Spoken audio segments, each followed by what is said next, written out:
اگر ہم اورنگ آباد میں کر سکتے ہیں تو ہم اتر پردیش کے اندر بھی کر سکتے ہیں. اور یہ الیکشن کوئی عام الیکشن نہیں ہے. یہ الیکشن اس ملک کی راجنیتی کس دشا میں جائے گی، اس ملک کے اندر کیا ہونے والا ہے کیا نہیں ہونے والا ہے. بھارتیہ جنتا پارٹی پوری ایڑی چوٹی کا زور لگا رہی ہے کہ اتر پردیش ان کے ہاتھ سے نہیں نکلنا چاہیے. یہ تمام لوگوں کی لیکن سوچ ایک ہی ہے. وہ سوچ یہ ہے کہ ہم میں سے کوئی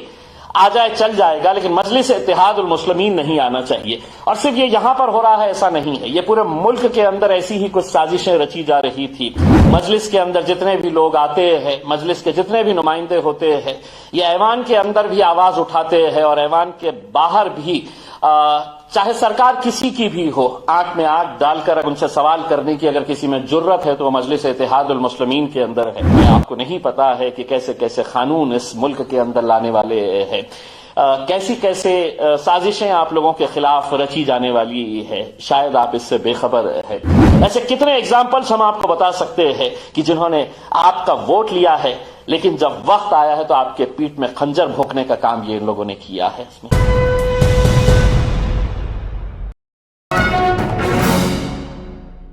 تو لیجیے، الحمدللہ مجلس دن بدن اتر پردیش کے اندر مضبوط ہوتی جا رہی ہے. اس کے باوجود کی تمام راجنیتک پارٹیوں کی یہی کوششیں چل رہی ہے، یہی سازشیں چل رہی ہے، سارے ષڈینتر کھیلے جا رہے ہیں کہ مجلس یہاں پر کامیاب نہیں ہونی چاہیے، مجلس یہاں پر مضبوط نہیں ہونی چاہیے. لیکن عوام جو ہے اس نے اس بار طے کر لیا ہے کہ اس بار وہ مجلس اتحاد المسلمین کے ساتھ جائیں گے. بیرسٹر اسد الدین اویسی صاحب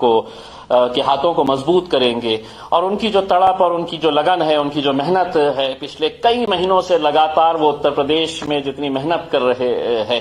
اسے دیکھتے ہوئے عوام نے بھی جس طرح کا بھروسہ، پیار اور دعائیں ان کے اوپر اٹھائی ہے، یہ دیکھتے ہوئے یقیناً جب اتر پردیش کے نتیجے آئیں گے تو بہت سارے راجنیتک پارٹیوں کو بہت تکلیف ہونے والی ہے. اسی لیے تکلیف ہونے والی ہے کہ وہ آج تک یہ سمجھتے تھے کہ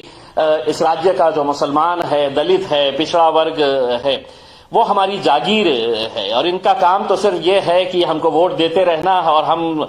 سیاست کے اونچی اونچی کرسیوں پر جا کر ہم بیٹھیں گے کر کے. لیکن اسد صاحب نے جب یہ اعلان کیا ہے کہ نہیں، ہم چاہتے ہیں کہ اتر پردیش کی عام گلیوں سے بھی ہمارے نیتا تیار ہونے چاہیے، ہمارے وہ نمائندے تیار ہونے چاہیے جو اتر پردیش کی ودھان سبھا کے اندر جائے اور تمہارے جو مسئلے مسائل ہے اس کو پیش کرے. ورنہ آج تک ہم نے کیا دیکھا ہے، تمام وہ لیڈرز جو اپنی اپنی راجنیتک پارٹیوں کے لیے ایک غلامی کا کام کرتے ہیں، وہ کہتے ہیں اٹھو تو اٹھتے ہیں، بیٹھو تو بیٹھتے ہیں.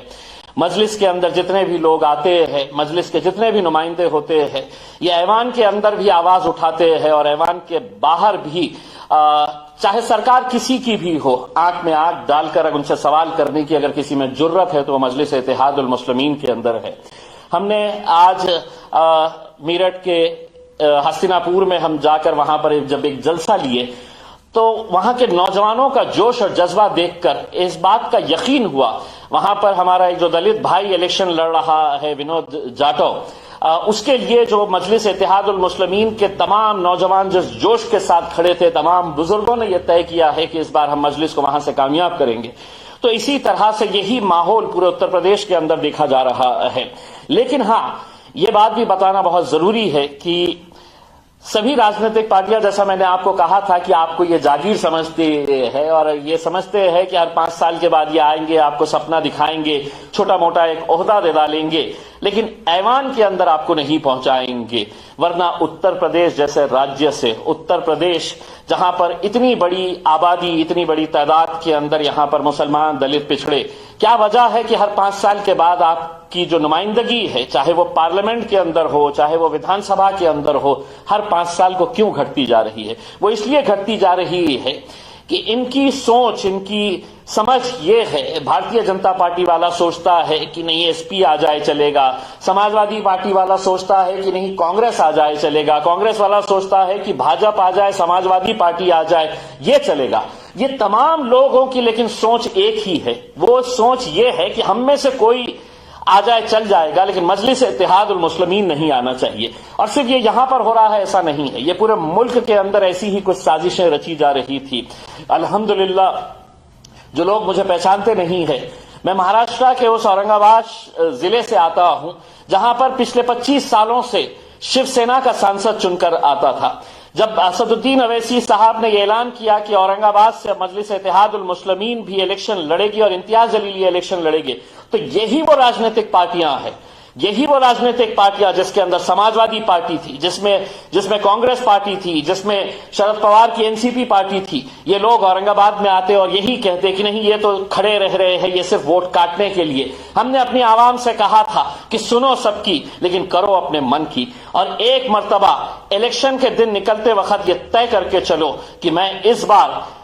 اگر کسی کو ووٹ ڈالوں گا تو صرف پتنگ کی نشانی کے اوپر ڈالوں گا، میری یہاں پر جیت ہوگی تو طاقت ملے گی میرے قائد بیرسٹر اسد الدین اویسی صاحب کو۔ اور الحمدللہ آپ نے دیکھا کہ پورے مہاراشٹر کے اندر 48 لوک سبھا کی سیٹیں ہیں، لیکن وہاں سے صرف ایک مسلمان ایم پی چن کر آتا ہے اور وہ امتیاز جلیل رہتا ہے مجلس اتحاد المسلمین کی طرف سے۔ یہ کیسے ممکن ہوتا ہے؟ کیونکہ ہم ایک طاقت بن کر کھڑے رہے۔ اتنے سالوں تک یہ تمام راجنیتک پارٹیوں نے کیسا کھیل کھیلا ہے؟ تو کچھ کو کہا کہ کچھ کانگریس میں چلے گئے تو کانگریس والوں نے انہیں منایا، کچھ سماجوادی پارٹی کے پیچھے چلے گئے، کچھ اور راجنیتک پارٹیوں کے پیچھے چلے گئے۔ ہم بٹ گئے، ہم بکھر گئے، اس لیے ہم اپنی طاقت ہماری موجودگی سیاست کے اندر ختم کرتے گئے۔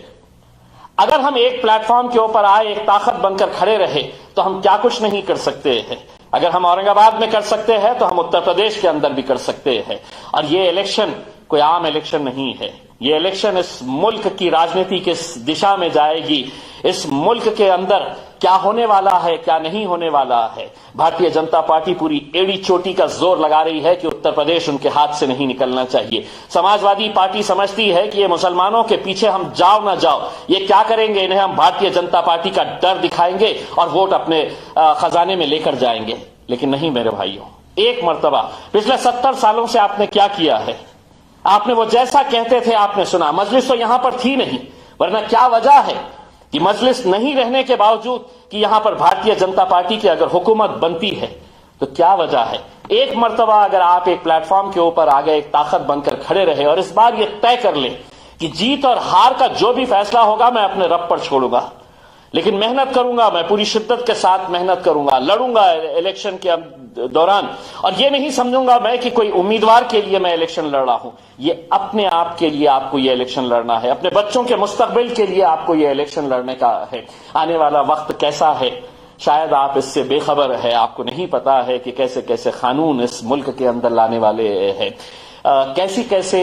سازشیں آپ لوگوں کے خلاف رچی جانے والی ہے، شاید آپ اس سے بے خبر ہے۔ لیکن آپ یہ اچھی طرح سے جانتے ہیں، چاہے آپ کے گلے کے اندر مفلر آپ سماجوادی پارٹی کا لگائے ہوئے ہو یا کانگریس کا جھنڈا تھامے ہوئے ہو یا بھارتیہ جنتا پارٹی کے ہو، جب بھی آپ لوگوں کے اوپر، جب بھی ہمارے اوپر کوئی تکلیف آتی ہے، جب بھی کوئی ایسے قانون لادے جاتے ہیں ہمارے اوپر جس کی سبھی لوگ مخالفت کرتے ہیں، ایسے وقت کے اندر آپ کیا امید کرتے ہیں؟ اپنے دل پر ہاتھ رکھیے اور پوچھئے گا یہ بات اپنے دل پہ ہاتھ رکھ کے کہ آپ کی امید یہی ہوتی ہے کہ بیرسٹر اسد الدین اویسی صاحب کا کیا کہنا ہے اس بارے میں؟ اسد الدین اویسی صاحب سے آپ امید لگاتے ہیں کہ پارلیمنٹ کے اندر آپ کے لیے وہ لڑنا، لیکن جسے آپ ووٹ دیتے ہیں وہ تو وہاں پر موجود ہی نہیں رہتا ہے، اور اگر رہتا بھی ہے تو بھارتیہ جنتا پارٹی کے ساتھ ہاتھ میں ہاتھ ملاتا ہے۔ ایسے کتنے ادھارن ہم آپ کو دے سکتے ہیں، ایسے کتنے ایگزامپلز ہم آپ کو بتا سکتے ہیں کہ جنہوں نے آپ کا ووٹ لیا ہے لیکن جب وقت آیا ہے تو آپ کے پیٹ میں خنجر بھونکنے کا کام یہ ان لوگوں نے کیا ہے۔ اس میں دوستوں، نوجوانوں، ساتھیوں، بزرگوں، میری ماؤں اور بہنوں، میں ہاتھ جوڑ کر آپ سے اپیل کرنا چاہتا ہوں کہ اس بار اب کسی کے بہکاوے میں مت آئیے گا۔ انشاءاللہ الیکشن کے دن آپ لوگوں کو اپنے گھروں کے باہر نکلنے کا ہے اور یہ طے کر کے جانا ہے کہ میرا کام ووٹ دینے کا ہے۔ میں نے اتنی مرتبہ غیروں کو ووٹ دیا ہوں، لیکن ایک مرتبہ اب میں اپنی جماعت کو، اپنے بیرسٹر اسد الدین اویسی صاحب کو ووٹ دوں گا اور انہیں کامیاب کروں گا، یہی امید کرتے ہیں، اور انشاءاللہ اس بار اتر پردیش ہمیں مایوس نہیں کرے گا، یہی التجا کرتے ہیں آپ سے۔ بہت بہت شکریہ۔